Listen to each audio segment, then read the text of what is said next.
nom, car la mort n'a pas pu le retenir. Même dans le tombeau, Jésus est Seigneur. Même dans le tombeau, Jésus est Seigneur. Même dans le tombeau, Jésus est Seigneur. Même dans le tombeau, Jésus est Seigneur. Oh mon... Bonjour frères et sœurs, Jean-Marc Dali, serviteur de l'Éternel. Voilà, donc je viens devant vous pour une nouvelle vidéo. Aujourd'hui on va parler du livre de Jonas. Voilà, le livre de Jonas qui est un livre très connu. Et voir en quelle mesure est-ce qu'on peut tirer des leçons de ce livre pour nous aider dans notre marche avec le Seigneur. Voilà, merci Seigneur, je vais commencer par une prière et puis on va entrer dans la prédication. Merci Seigneur notre Dieu. Seigneur, je te bénis. Seigneur, je te rends grâce. Je te remercie Seigneur pour tout ce que tu fais dans ma vie. Je te remercie Seigneur pour toutes les personnes qui écouteront cette vidéo. Que ta grâce, que ta bonté, tes bénédictions et surtout ton salut leur soient donnés. Que les cœurs se changent, que les cœurs acceptent d'écouter la voix du Seigneur, que les cœurs s'infléchissent dans ta direction, afin que ceux qui sont destinés au salut puissent parvenir au salut. Je te bénis Seigneur, je te rends grâce. Merci pour la direction dans nos vies. Merci Seigneur pour ta grâce. Nous avons besoin de cette grâce. Nous avons besoin de cette grâce, Seigneur. Nous avons besoin de toi. Nous te remercions, Seigneur. Nous te bénissons dans le nom puissant et précieux de Jésus-Christ de Nazareth. Amen. Voilà, donc le Seigneur nous demande de répondre sa parole. Aujourd'hui, nous allons parler du prophète Jonas, qui est un véritable prophète de l'Éternel, un prophète authentique. Ce n'est pas du tout un faux homme de Dieu.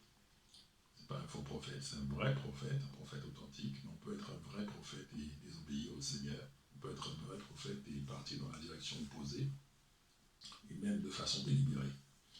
Donc c'est ce que Jonas va faire. Dieu va lui demander d'aller parler à un peuple qui risque la destruction du fait de ces pratiques idolâtres. C'est la ville de Ninive. Ninive qui n'est pas du tout une ville israélite. C'est une ville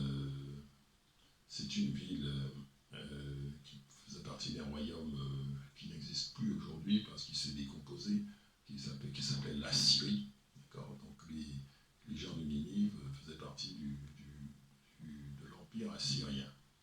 Et donc c'était une grande ville, très grande ville, et c'était donc des idolâtres, c'est-à-dire des gens qui n'adoraient pas le Dieu d'Israël.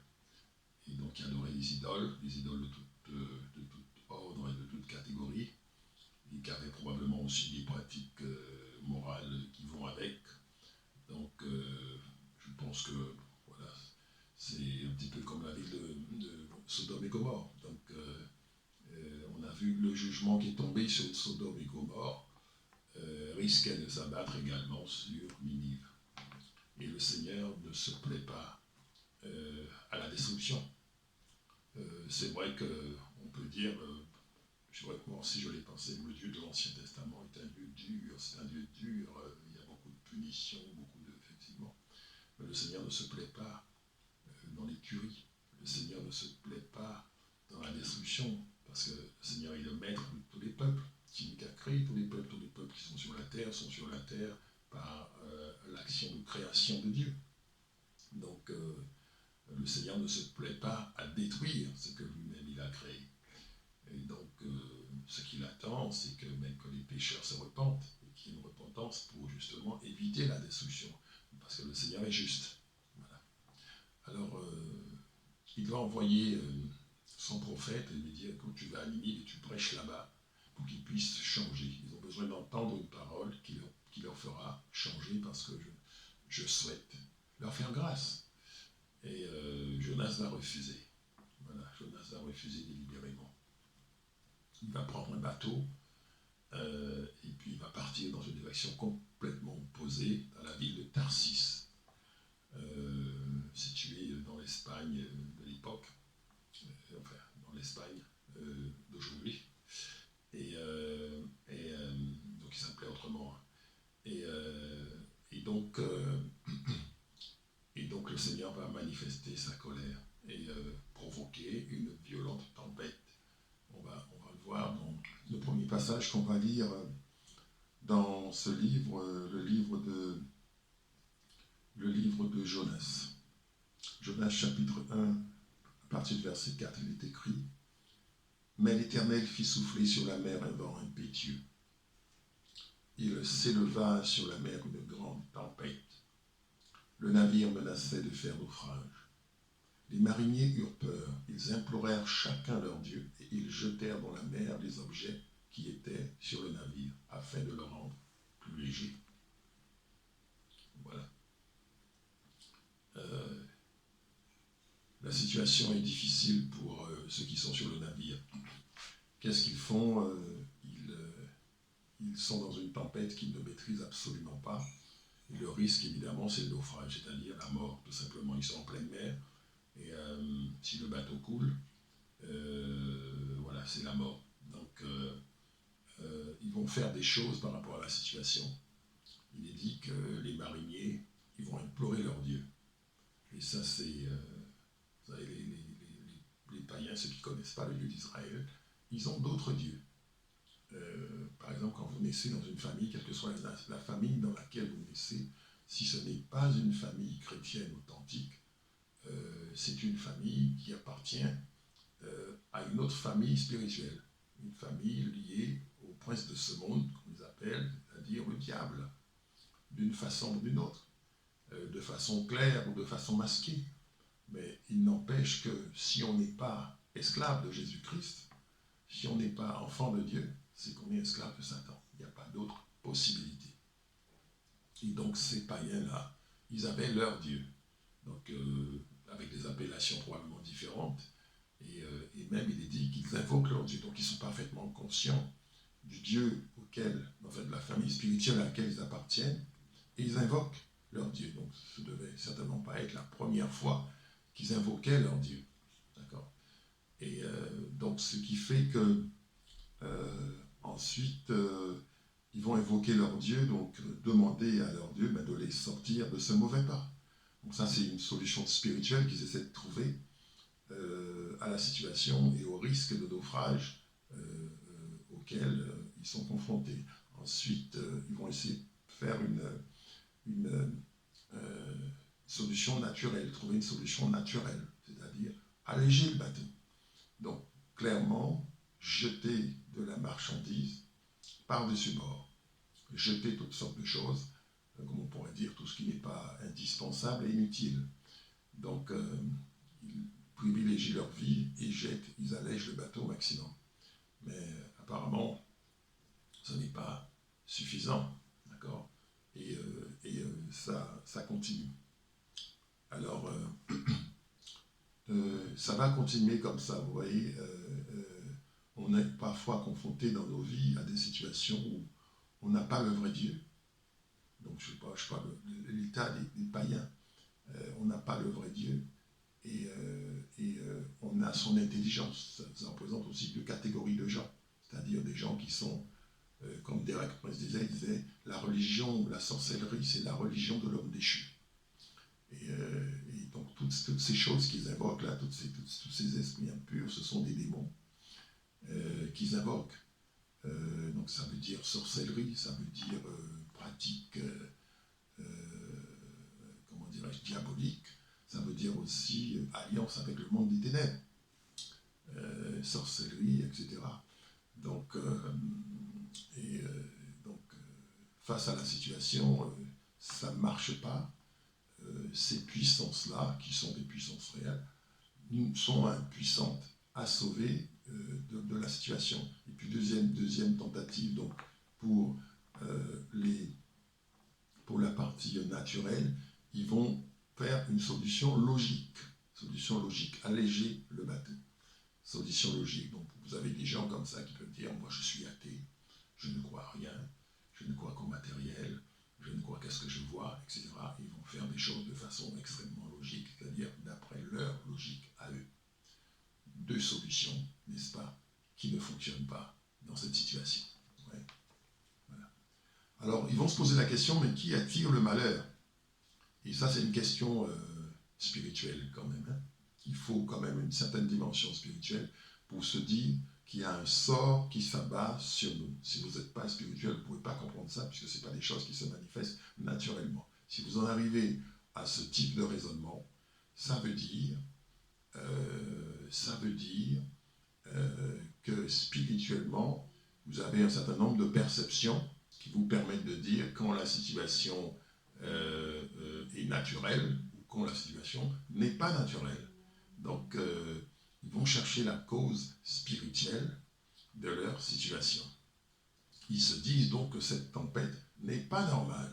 C'est pas normal que leur vie soit exposée comme ça. C'est pas normal qu'ils soient dans une telle tempête. Et ça, qui c'est qui pense ça? Ce sont des païens.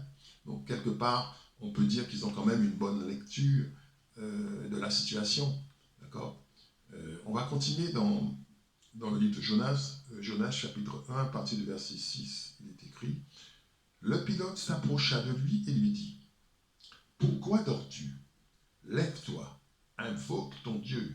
Peut-être voudra-t-il penser à nous, et nous ne périrons pas. » Et ils se rendirent l'un à l'autre. « Venez, et tirons au sort pour savoir qui nous attire ce malheur. » Ils tirèrent au sort, et le sort tomba sur Jonas. Oui. Tout ça, le Dieu d'Israël n'est pas impliqué encore. Mais vous voyez, ils ont quand même une certaine vision des choses qui font qu'ils trouvent la cause du problème. Ils ne savent pas le régler, mais ils trouvent la cause du problème et leurs oracles, je ne sais pas comment on pourrait dire ça, leur Dieu, leur révèle que le sort, voilà, le sort, je pense qu'il ne faut pas aller trop loin dans ce qu'on dit, le sort leur révèle que c'est Jonas le problème, que c'est Jonas qui est la cause du problème. D'accord ? Donc, tirer au sort, ça c'est une pratique aussi biblique. On se rappelle par exemple que le grand prêtre, il avait deux objets qu'on appelle l'urim et le turim, qui permettaient de connaître la volonté de Dieu. Donc, c'est des objets qu'il lançait, un petit peu comme des dés, d'accord, et qu'il lançait, et donc ces objets se manifestaient, les liquides s'éclairaient, qu'il y avait une lumière qui apparaissait. Donc c'était une question, oui ou non, devons-nous faire ou devons-nous pas faire, devons-nous attaquer, devons-nous pas attaquer, etc. Des questions très très graves, et on a besoin d'avoir la vie de Dieu. Et c'est une bonne stratégie que de toujours demeurer dans la volonté de Dieu quand on veut prendre une décision et avancer dans un certain sens. Si vous n'êtes pas dans la volonté de Dieu, vous allez expérimenter des destructions. Donc il faut absolument apprendre à marcher avec Dieu, rester dans la volonté de Dieu. Les païens font cela avec leur Dieu. Ils vont chercher à connaître quelle est la cause du problème. Voilà. Les Israélites le faisaient avec leur Dieu, c'est-à-dire le Dieu d'Abraham, d'Isaac, de Jacob. D'accord ? Et on se rappelle aussi plus tard dans les évangiles, quand il fallait choisir un disciple pour remplacer Judas, qui était mort, où Matthias a été choisi par un tirage au sort également. Donc vous voyez, c'est une pratique tout à fait légitime, une pratique biblique, pour marcher et agir selon la volonté de Dieu. Alors, ce qu'il y a aussi qu'on voit dans ce passage, c'est qu'il réveille Jonas et lui dit « Toi aussi, prie ton Dieu ». Vous voyez ? Toi aussi, prie ton Dieu. Donc, ça veut dire « Toi aussi, prie ton Dieu ». Donc, tu dois, toi aussi, prier. Tout le monde prie son Dieu. Toi aussi, amène ton Dieu. Donc, chacun amène son Dieu, en fait. Et voilà, c'est celui qui est le plus efficace, qui va gagner et qui va avoir la solution. Donc les païens n'ont pas cette, comment dirais-je, cette fidélité à leur Dieu. On voit ici qu'ils sont prêts à prendre les solutions d'où qu'elles viennent. D'où que viennent les solutions, on est prêt à prendre la solution. Vous voyez, certaines personnes qui fréquentent les églises aussi peuvent se comporter comme ça, en disant des choses du genre avec l'église, je ne vois pas clair, donc je vais aller voir un marabout. Vous voyez, certaines personnes viennent à l'église avec ce type de mentalité. Est-ce qu'on peut dire que ce sont des enfants de Dieu? Non. Quand on est un enfant de Dieu, on reste fidèle et on marche avec son Dieu. On ne prend pas les solutions d'où qu'elles viennent. Et on fait tout pour rester dans la volonté de son Dieu, c'est-à-dire le Dieu d'Abraham, d'Isaac et de Jacob. Tous ceux qui connaissent Jésus, qui marchent avec Jésus, qui suivent Jésus, marchent avec le Dieu d'Abraham, d'Isaac et de Jacob. Et on ne peut pas faire de mélange. Voilà, donc c'est un peu ça aussi qui distingue ceux qui ne sont pas adorateurs de l'Éternel et ceux qui sont adorateurs de l'Éternel comme le sont les enfants de Dieu. Ouais. Voilà. Alors Jonas leur explique évidemment que c'est lui la cause, effectivement, donc il reconnaît. Il ne ment pas. Il reconnaît, il ne raconte pas d'histoire. Et il leur dit, eh bien, écoutez, oui, c'est moi la cause, parce que, bon, voilà, il explique un peu la situation. Donc le diagnostic est plus développé. Et il leur dit, bon, ben, si vous voulez que la tempête s'arrête et que vous puissiez ne pas périr, il faut me jeter à la mer. Ce conseil vient de Jonas. Et finalement, la situation ne change pas, mais finalement, c'est ce qu'ils vont faire. Ils vont le jeter à la mer. Ouais. Nous sommes dans le livre de Jonas sur toujours verset 15, chapitre 1. Puis ils prirent Jonas et le jetèrent à la mer, et la fureur de la mer s'apaisa. Ces hommes furent saisis d'une grande crainte de l'Éternel, et ils offrirent un sacrifice à l'Éternel, et firent des vœux. L'Éternel fit venir un grand poisson pour engloutir Jonas, et Jonas fut dans le ventre du poisson 3 jours et 3 nuits. Donc ça, c'est une des dimensions prophétiques du livre de Jonas. Jonas m'a donné la solution, donc ils vont rejeter Jonas. Je pense qu'on ne finira jamais de comprendre la sagesse de Dieu. C'est par le rejet, effectivement, des Israélites que nous, païens, nous sommes sauvés. Vous voyez, et effectivement, donc, Jonas est rejeté, et Jonas, c'est un type de Jésus-Christ. Jonas est rejeté, et par ce rejet, n'est-ce pas, on le jette par-dessus bord. Par ce rejet, la tempête se calme et les païens échappent à la colère. Et la mer s'apaise, voyez. Et beaucoup de choses se passent quand ils voient ce qui se passe et qu'ils comprennent que c'était le Dieu de Jonas, le responsable de la situation, qu'ils étaient sous le jugement, en fait, du Dieu de Jonas. Et qu'on soit païen ou pas païen, on est toujours sous la juridiction de Dieu, sous le jugement de Dieu. Dieu juge même les autres dieux, je veux dire petit Dieu avec un petit d. Donc il n'y a pas de Dieu équivalent au Dieu d'Isaac et de Jacob. Il n'y a qu'un seul Dieu, le Dieu d'Israël, le Dieu d'Abraham, d'Isaac et de Jacob. Il n'y en a qu'un seul. Et toutes les autres sont des comment dirais-je, des représentations d'esprits impurs qui se sont habillés, qui se sont donné tout un tas d'apparences de divinité, mais qui en réalité ne sont pas des dieux. Ils n'ont pas créé le ciel et la terre, ils n'ont pas créé les océans, ils n'ont pas créé les fleuves, ils n'ont pas créé les hommes, ils n'ont rien créé de tout ça. Le seul qui a tout créé, c'est le Dieu d'Abraham, d'Isaac et de Jacob. Donc, je crois que c'est une chose qu'il faut connaître et que la Bible, c'est la vérité, c'est la parole de Dieu. C'est pas étonnant que ce livre-là soit le plus vendu au monde et le plus répandu. Bien sûr, beaucoup de gens peuvent essayer de la falsifier, mais vu la manière dont elle se répand et qu'elle est lumière pour le monde, il faut comprendre que c'est Dieu qui a derrière tout ça et que ça permet aux enfants de Dieu, n'est-ce pas, de recevoir la parole, où qu'ils soient. C'est une langue, c'est un livre, un livre qui est traduit dans un nombre très très important de langues. C'est une très bonne chose, parce que la volonté de Dieu, c'est que la parole se répande jusqu'aux extrémités de la terre, c'est-à-dire les non-israélites. Donc ça veut dire que la porte du salut s'est ouverte pour les non-israélites.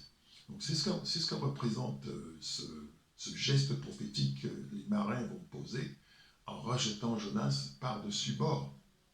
Jonas va être rejeté comme le Messie est rejeté, et Jonas va se retrouver dans la mer, dans le ventre du poisson, 3 jours et 3 nuits, exactement comme Jésus s'est retrouvé 3 jours et 3 nuits dans la mort.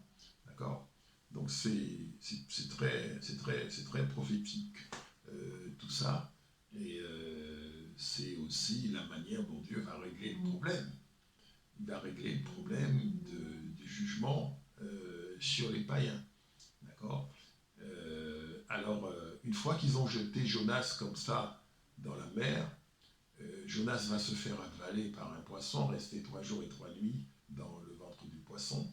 Et le poisson, effectivement, va représenter le séjour des morts. Donc Jonas, qu'est-ce qu'il fait dans le séjour des morts? Qu'est-ce qu'il fait dans le ventre du poisson? Vu sa situation, en tant qu'homme de Dieu, en tant que prophète, mais Jonas va se mettre à prier. Amen. Alors, on va lire le passage concerné, Jonas chapitre 2. Chapitre 2, verset 2. Dans ma détresse, j'ai invoqué l'Éternel et il m'a exaucé. Ça, c'est Jonas qui parle, dans le ventre du poisson. Du sein du séjour des morts, j'ai crié. Et tu as entendu ma voix. Tu m'as jeté dans l'abîme, dans le cœur de la mer, et les courants d'eau m'ont environné. Toutes tes vagues et tous tes flots ont passé sur moi. Je disais, je suis chassé loin de ton regard, mais je verrai encore ton saint temple. Amen. Ça, c'est une révélation importante, frères et sœurs. Il faut prendre ça comme une explication prophétique sur ce qui se passe dans le séjour des morts. Et Jésus est descendu, n'est-ce pas, dans la mort, et Jésus, tout comme Jonas, n'a pas arrêté de s'adresser à son Père. Quand Jésus est mort, puisque l'homme est en 3 parties, esprit, âme, corps. Donc, il dit, entre tes mains, je remets mon esprit, quand il parle à son Père. Donc, ça veut dire, au moment de mourir, il va remettre l'esprit, son esprit, au Père. Ensuite, une fois qu'il est mort, son corps va être mis dans un tombeau. D'accord ? Et la 3e partie, donc, qui est l'âme, c'est celle-là qui va descendre dans le séjour des morts. D'accord ? Et faire tout un tas de choses. Hein. Il est dit dans d'autres passages qu'il a emmené des captifs, qu'il est descendu dans les régions inférieures. Jésus a accompli beaucoup de choses dans le séjour des morts, de façon à nous libérer justement de la mort, libérer du pouvoir du diable qui sur les hommes avait ce droit légal qu'il avait acquis depuis que Adam avait péché. Donc il est venu reprendre l'autorité des mains du diable. Alléluia. Nous les hommes, nous avons besoin de ça. Nous sommes incapables par nous-mêmes de lutter contre le diable. Sans Dieu, on ne peut pas vaincre les forces du mal. On a besoin justement de cette alliance avec le Tout-Puissant pour pouvoir y parvenir. Et cette alliance, on l'a par l'intermédiaire de Jésus-Christ qui a versé son sang. Donc c'est important de voir dans ce passage ici, comme Jonas prie dans le ventre du poisson, il parle du séjour des morts. Mais Jésus a prié dans le séjour des morts. Quand il est descendu, s'est adressé à son Père. S'est adressé à son Père pour qu'il soit ressuscité. S'est adressé à son Père pour qu'il revienne à la lumière. S'est adressé à son Père aussi, probablement beaucoup d'autres choses que nous ne connaissons pas. Parce que je pense que les Écritures sont là pour que nous ayons ce qui est de notre part. Mais Dieu ne se limite pas aux Écritures.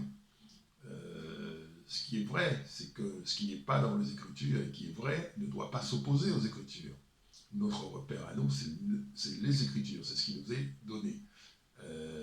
Mais Dieu est plus grand que les Écritures, vous voyez. Donc, ça veut dire que dans le séjour des morts, Jésus va poser un certain nombre d'actes. Et je pense que nos bien-aimés qui sont morts, qui sont dans le séjour des morts, enfin qui se sont endormis, comme dirait Jésus à propos de Lazare, sont dans le séjour des morts. Et passaient dans le séjour des morts. Et donc ça veut dire que les gens qui sont morts, même si le corps se décompose, etc., ces gens-là, ils continuent à exister.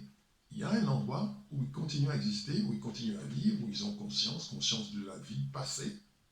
Ils voient les nouveaux venus, ceux qui viennent de mourir. Probablement, ils prennent des nouvelles de ce qui se passe sur la terre, etc., etc. La conscience ne s'arrête pas. Donc ceux qui sont morts sont conscients, simplement, ils sont placés dans un domaine où nous n'avons pas accès. Voilà. Et ça, c'est plein de révélations. Je pense que c'est un livre qu'il faut lire. Et Dieu révèle les choses de façon prophétique, ça veut dire par la foi. C'est par la foi que vous pouvez croire tout cela. D'accord. Voilà. Alors, ensuite, Jonas donc, prit dans le ventre du poisson. Donc il dit qu'il prie dans le séjour des morts et Dieu va l'exaucer. Dieu va l'exaucer, Dieu va le sortir de là et le poisson va prendre le chemin inverse, c'est-à-dire aller à Ninive au lieu d'aller à Tarsis et le vomir, n'est-ce pas, sur une plage non loin de sa destination où Dieu l'attend. Ma prière, c'est que tous les hommes de Dieu qui sont à Tarsis, qui font des choses à Tarsis, peuvent faire des choses très belles, mais ne sont pas dans la volonté de Dieu. Et qu'il y a un poisson qui les avale aussi, pour les faire revenir à Ninive, parce que c'est là où Dieu les attend. Nous ne devons pas nous présenter les mains vides devant le Seigneur à l'issue de notre vie en n'ayant pas accompli ce pourquoi nous sommes venus. Donc Dieu intervient aussi à ce niveau-là pour briser ce qu'on est en train de faire qui n'est pas de lui, pour défaire ce qu'on est en train de faire qui n'est pas de lui, et nous pousser, n'est-ce pas, dans la bonne direction. Donc ce poisson va servir la cause de Dieu et ramener Jonas vers sa destinée. Donc Jonas n'est pas d'accord avec ce que le Seigneur lui demande de faire. Je pense que nous pouvons aussi ne pas être d'accord avec ce que le Seigneur nous demande de faire, mais en tant que serviteurs, nous n'avons pas à être d'accord avec tout ce que Dieu nous demande. Nous avons à obéir et à faire ce que le Seigneur nous demande de faire. Amen. Voilà. Alors, il est dit donc dans Jonas chapitre 2, verset 11, « Et l'Éternel parla au poisson, et le poisson vomit Jonas sur la terre. » Amen. Le poisson vomit Jonas sur la terre. Donc c'est là, prophétiquement, c'est la résurrection de Jésus-Christ. D'accord ? C'est la résurrection de Jésus-Christ. Alors, voilà. Le miracle s'est accompli. Le miracle. Intervention de Dieu dans la vie de Jonas pour rectifier la trajectoire de sa vie. D'accord ? Et nous, c'est pareil. Ma prière, c'est que le Seigneur intervienne, toujours prier pour que le Seigneur intervienne dans notre vie, pour rectifier la trajectoire de notre vie et revenir vers ce que le Seigneur désire, ce qu'il attend de nous, qui souvent n'est pas notre volonté. Donc c'est une confrontation de volontés. Ma volonté et la volonté de Dieu. Je peux dire que je me soumets à la volonté de Dieu, mais il faut effectivement que la volonté de Dieu prenne le dessus et que je dise, bon, ben, c'est pas ce que je voulais faire, mais je sens dans mon cœur que c'est ce que le Seigneur veut que je fasse. Et le faire, et le faire. Et le Seigneur va agir, il va créer des tempêtes. Quand j'ai des tempêtes dans ma vie, je dois me poser la question, quelle est la cause ? Il y a la cause naturelle, les gens pourraient dire, oh, un vent s'est levé, la mer a été agitée, et voilà, la météo va dire ce que la météo va dire. Mais la vraie cause, la cause spirituelle, c'est que c'est Dieu qui fait ça. C'est Dieu qui, délibérément, crée cette tempête pour dire, Jonas, ça ne va pas ce que tu fais, ça ne va pas. Et dans ma vie, quand j'ai des choses comme ça, voilà, je dois me poser la question, quelle est la cause spirituelle ? Qu'est-ce que je fais et qui irrite Dieu ? Qu'est-ce que je fais et qui déplaît à Dieu ? Amen. Voilà, donc on peut être comme je disais tout à l'heure, homme de Dieu, et hériter Dieu, déplaire à Dieu, faire des choses qui sont opposées à sa volonté et délibérément refuser d'accomplir sa volonté, c'est des choses vraies. Ouais. Donc Jonas n'est pas une exception, Jonas sert d'exemple, mais l'homme de Dieu doit toujours veiller à ne pas être dans la direction opposée à la volonté de Dieu. Alors, Jonas se retrouve à Ninive et il va donc il est replacé, n'est-ce pas, dans sa destinée. Il est replacé par l'intervention divine, par la main de Dieu. La main de Dieu, je prie que la main de Dieu me replace, vous replace, tous ceux qui écoutent cette vidéo, que la main de Dieu vous replace dans votre destinée, afin que vous puissiez accomplir ce que le Seigneur a décidé que vous accompliriez, parce que c'est là que se trouve le bonheur, c'est là que se trouve la félicité, c'est là que se trouve tout ce que le Seigneur a prévu, toutes les provisions. Il vous attend à cet endroit-là pour que vous puissiez avoir ce à quoi vous avez droit. Amen. Il faut accomplir la volonté de Dieu. D'accord. Cherchez d'abord le royaume des cieux et sa justice, et tout cela vous sera donné en plus. D'accord. Il ne faut pas oublier cette écriture. Cherchez d'abord le royaume des cieux et sa justice, et tout cela vous sera donné en plus. Donc le chrétien, l'homme de Dieu, doit chercher le royaume de Dieu et sa justice, c'est-à-dire être dans la volonté de Dieu. Seigneur, la prière, c'est que nous soyons toujours conduits dans ta volonté, vers ta volonté. Alléluia. Merci Seigneur. Alors Jonas se retrouve à Ninive et donc il est repositionné. Il va faire le travail que Dieu attend de lui. D'accord. Jonas chapitre 3 à partir du verset 8. Que les hommes et les bêtes soient couverts de sacs, qu'ils crient à Dieu avec force et qu'ils reviennent tous de leur mauvaise voie et des actes de violence dont leurs mains sont coupables.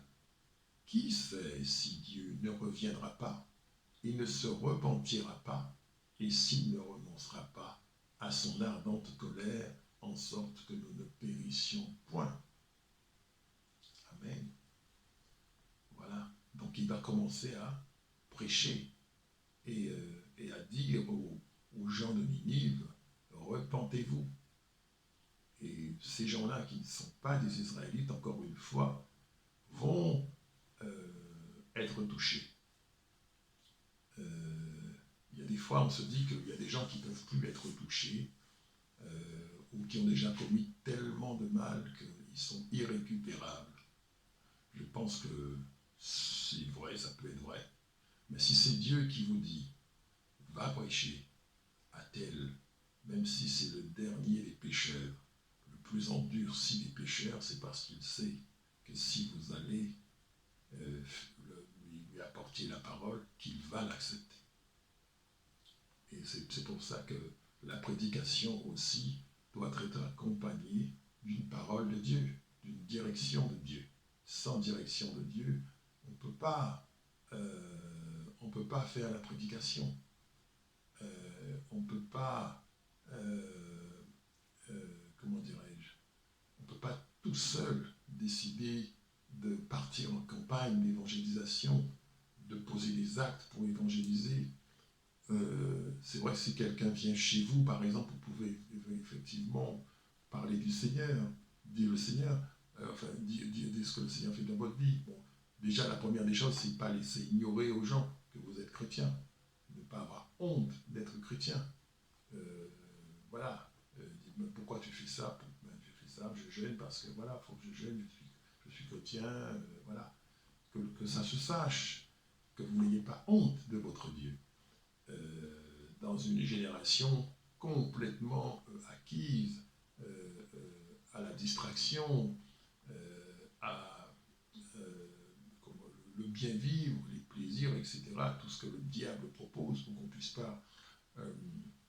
ne puisse pas focuser sur notre avenir, vous voyez, sur notre avenir spirituel avec Dieu. Voilà. Donc c'est important d'avoir de la part du Seigneur une direction. exemple, dans la pêche miraculeuse, Pierre a beaucoup pêché toute la nuit, il a tout fait, mais il va recevoir un ordre de Dieu, de Jésus, qui va lui dire, jette tes filets à droite, repars. Et Pierre va poser un acte de foi.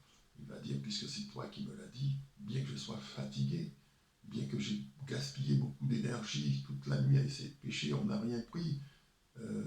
Mon bilan à moi, c'est qu'il n'y a rien dans le lac, on ne prendra rien. Mais si toi, Dieu, tu me dis, vas-y, pêche, lance ton filet, mais j'y vais. Et c'est là qu'il va faire une pêche miraculeuse. Je pense que ça aussi, c'est quelque chose de prophétique. Cette pêche miraculeuse représente effectivement ce qui se passe lorsque l'homme agit sur la base de la parole de Dieu. Amen. Voilà, donc quelque part, on peut dire, Jonas va faire une pêche miraculeuse, puisque les gens de Ninive vont se repentir. Les gens de Ninive vont se repentir contre toute attente, des idolâtres, des non-israélites, qui obéissent à la parole du Dieu d'Israël, qui n'est pas leur Dieu. Mais ils vont comprendre effectivement que le danger est là, le jugement est là, suspendu à leur tête. C'est pas parce que quelqu'un est païen qu'il ne peut pas comprendre des choses spirituelles. Et ils vont comprendre qu'effectivement, si le prophète de Dieu est envoyé, c'est qu'il y a une imminence d'un jugement qui va s'abattre. Et ils vont, contre toute attente, se repentir. Pas contre toute attente, parce que Dieu a envoyé Jonas, c'est pour que ça marche. Hein, la foi n'échoue pas. Mais voilà, des non-israélites vont commencer à respecter, n'est-ce pas, le Dieu d'Israël, ses paroles, et ainsi donc éviter la destruction. Je vais lire, c'est dans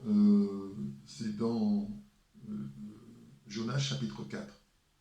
Donc une fois qu'ils ont évité la destruction, il est écrit, cela n'est plus fort à Jonas, il fut irrité. Il implora l'Éternel et dit, ah Éternel, n'est-ce pas ce que je disais quand j'étais encore dans mon pays? Maintenant, Éternel, prends-moi donc la vie, car la mort m'est préférable à la vie. L'Éternel répondit, fais-tu bien de t'irriter? Et Jonas sortit de la ville et s'assit à l'orient de la ville. Là, il se fit une cabane et il s'y tint à l'ombre jusqu'à ce qu'il vit ce qui arriverait dans la ville. Donc, la grâce de Dieu qui s'est manifestée pour les gens de Ninive, c'est la grâce de Dieu qui se manifeste pour les pécheurs, les païens, les ex-païens que nous sommes, non-israélites, et devenus enfants de Dieu par la grâce. Je vous renvoie au passage de Tite, chapitre 2, à partir du verset 13, qui dit « La grâce de Dieu, source du salut », 13 ou 11, la grâce de Dieu, source du salut, s'est manifestée en parlant de Jésus, n'est-ce pas? Jésus, la grâce de Dieu s'est manifestée, elle nous enseigne à renoncer à un mode de vie impie, renoncer à l'impiété, d'accord? Et voilà, donc c'est cela en fait qui s'est passé pour les gens de Ninive. Donc c'était un événement prophétique qui allait annoncer ce qui allait se passer pour les non-israélites des temps de la fin que nous sommes, et qui, par l'intermédiaire de Jésus-Christ, vont recevoir la grâce parce que Jésus-Christ a fait sa mission. Et Ninive, Jonas, pareil, va faire sa mission. Il va parler de Dieu. Et finalement, beaucoup vont être sauvés. La prière à faire, la prière que je fais, c'est que la pêche soit miraculeuse. Qu'il y ait beaucoup de gens qui vont renoncer à leur mauvaise voie, renoncer à leur péché sous le son d'une prédication, à entendre une prédication, et qui vont commencer à marcher vers la lumière de l'Éternel, et qui ainsi, bien sûr, seront sauvés, puisque Dieu ne se plaît pas à la destruction. Détruire les païens, ça ne plaît pas à Dieu. Envoyer des gens en enfer, ça ne plaît pas à Dieu. Bon, c'est bien Dieu qui a donné son Fils unique pour que cela ne se fasse pas. Donc quand un païen est perdu, quand quelqu'un qui ne croit pas en Dieu est perdu, pour lui c'est un crève-cœur. Parce que qu'est-ce qu'il pouvait faire de plus? Voilà. Donc cette grâce s'est manifestée. Donc les gens de Ninive sont sauvés. Mais Jonas est amer. Et c'est ce qu'il ne voulait pas. Parce qu'il se dit, ces gens-là ne méritent pas d'être sauvés. Bon, c'est un peu ça. Hein. Mais mystère, qu'est-ce que la grâce? La grâce de Dieu. On a du mal à comprendre ce que c'est que la grâce. Et la grâce ne se mérite pas. Et nous avons du mal à comprendre ça. Parce que nous pensons qu'il nous faut faire des choses pour mériter la grâce. Non, la grâce ne se mérite pas. La grâce s'accepte. Et si Dieu décide de faire grâce, il fait grâce à qui il veut, dit la parole, il endurcit le cœur de qui il veut. La grâce ne se mérite pas. Donc les gens de Ninive ne méritent pas d'être sauvés. Mais Dieu, dans sa souveraineté, dans sa bonté, décide de leur faire grâce. Donc les cœurs s'ouvrent, se tournent vers l'Éternel. Il est dit qu'ils jeûnent, il est dit qu'ils renoncent à leur mauvaise voie. Et donc, ils sont sauvés contre toute attente. Et Jonas n'est pas très content de ça. Il aurait aimé que ça se passe au mérite. Il aurait aimé, je pense, que ça se passe au mérite. Et qu'ils se disent, moi je mérite, je suis israélite, je suis du peuple de Dieu, je mérite d'être sauvé, mais ces gens-là, non. Voilà. Ouais. Comment la sagesse de Dieu et la grâce de Dieu peut nous être incompréhensible. Bien qu'étant des hommes de Dieu, des femmes de Dieu, nous avons du mal parfois à comprendre ce que c'est que la grâce. La grâce ne se mérite pas. Et c'est ainsi. Et nous sommes tous sauvés par la grâce. Je veux dire, en vérité, même les Israélites seront sauvés par la grâce. Il faudra aussi qu'ils acceptent Jésus-Christ de Nazareth pour être sauvés. Donc on ne peut être sauvé que par Jésus-Christ. Et Dieu, c'est très bien, c'est dit dans le livre des Romains, il dit profondeur de la sagesse de Dieu, car Dieu a enfermé tous les hommes dans la désobéissance pour faire à tous miséricorde. Donc on ne peut pas, comme ça, lutter avec la sagesse de Dieu. La sagesse de Dieu, elle est vraiment, vraiment au-dessus. Hein. Et tout ce qu'il faut apprendre à faire, c'est s'abandonner à cela.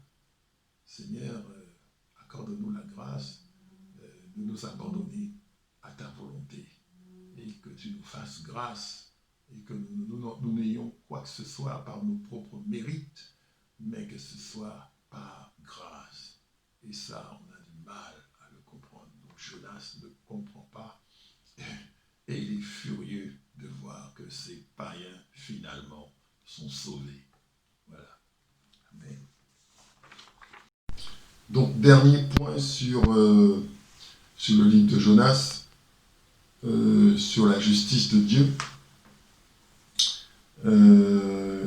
Donc, effectivement, Dieu va faire une explication à Jonas.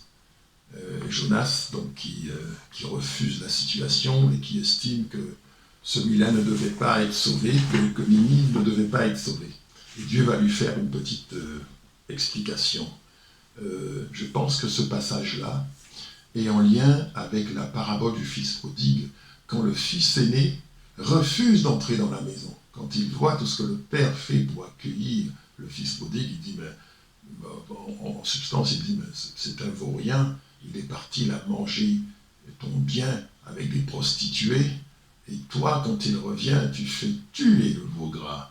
Et moi, je n'ai pas la possibilité de me réjouir un peu avec mes amis. Jamais tu ne m'as donné un chevreau pour que je puisse me réjouir avec mes amis. Moi, j'ai travaillé pour toi pendant tout ce temps, etc. Le fils aîné ne comprend pas pourquoi le fils prodigue est accueilli comme ça. Il ne comprend pas. Il estime que c'est lui qui mériterait cela et que son frère, qui est en gros un vaurien, ne mérite pas cela. Et il voit que le père honore ce vaurien. Donc il ne comprend pas, il sort, n'est-ce pas? Il sort parce qu'il ne comprend pas pourquoi le père fait cela. D'accord? Et Jonas se comporte un petit peu de façon semblable. Et le père qui est sorti pour expliquer au fils aîné ce qui se passe, il va dire, mais ton frère était perdu. Et il est revenu à la vie. Il fallait se réjouir, n'est-ce pas? Et il fallait se réjouir et festoyer, parce qu'il était mort. Il était mort et il est revenu à la vie. Et le Père va lui expliquer un peu tout cela.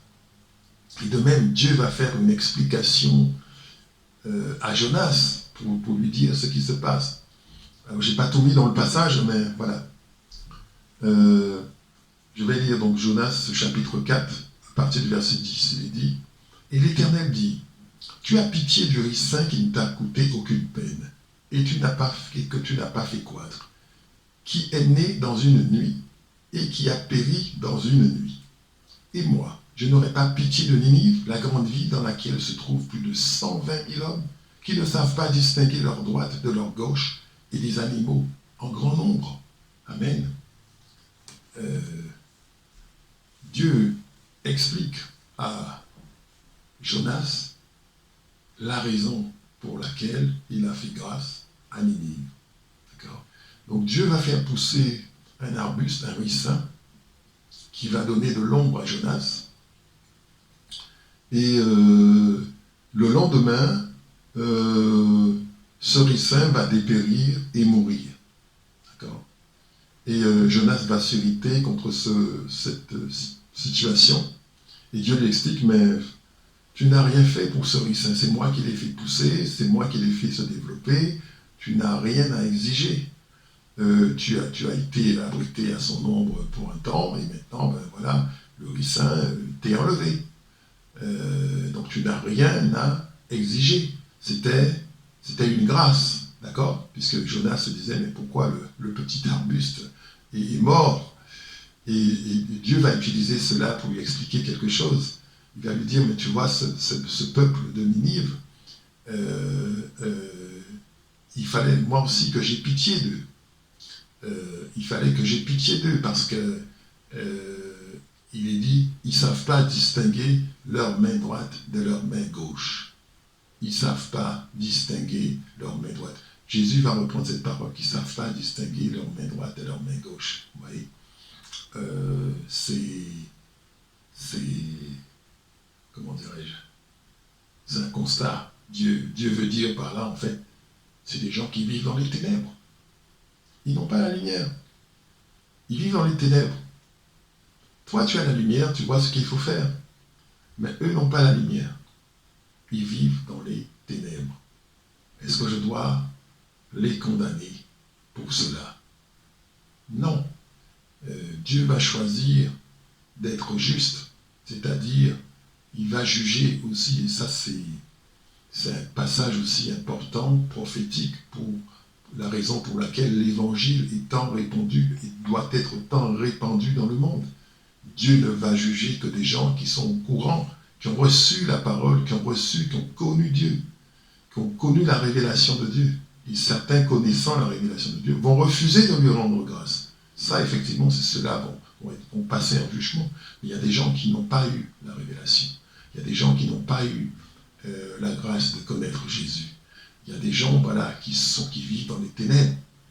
Et il faut leur dire, et Dieu va estimer, il va juger cela. Il va dire, bon ben voilà, cette personne n'a pas connu, cette personne ne savait pas, le jugement ne va pas s'abattre. Il faut prêcher à cette personne-là, prêcher à cette personne-là, il faut lui donner toutes les connaissances, toute la lumière, il faut lui donner Jésus, la lumière du monde, pour qu'elle puisse échapper au jugement. D'accord? Et donc Dieu explique à Jonas qu'il a eu compassion de ce peuple qui est dans les ténèbres, que c'est pour ça qu'il les a sauvés. Donc il fallait qu'ils aient la lumière, et vous voyez, une fois qu'ils ont eu la lumière, qu'ils ont compris que Jonas est arrivé, d'accord, et que Jonas a apporté la lumière, d'accord, ben ils ont compris qu'ils étaient dans l'erreur, et ils se sont repentis, et ils ont été sauvés. C'est prophétique. Dans ces temps de la fin, c'est ce qui va se passer.